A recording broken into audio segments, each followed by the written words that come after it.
יוטיוב, והיום אנחנו נראה לכם איך אנחנו מוציאים את הסוללה מהאופניים. קודם כל צריך את המפתחות.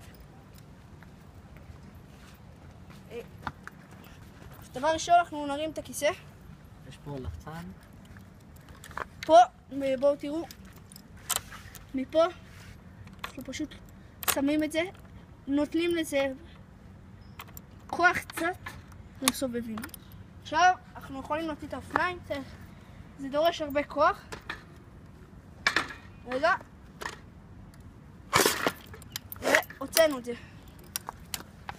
ישנו פה מסילה. יש פה מסילה כדי להחזיר אותה בצורה שהיא תתאים לאופניים ותעבוד לכם. יש פה חריץ פה קטן ואת המסילה. אנחנו צריכים להיות ישר על המסילה ואנחנו משחילים אותה למטה עד שלוחצים קצת לחיצה, ואחרי זה כדי לנעול אותה שאף אחד לא ייקח אותה אנחנו ישר עוד פעם לוחצים, מסובבים וזה ננעל.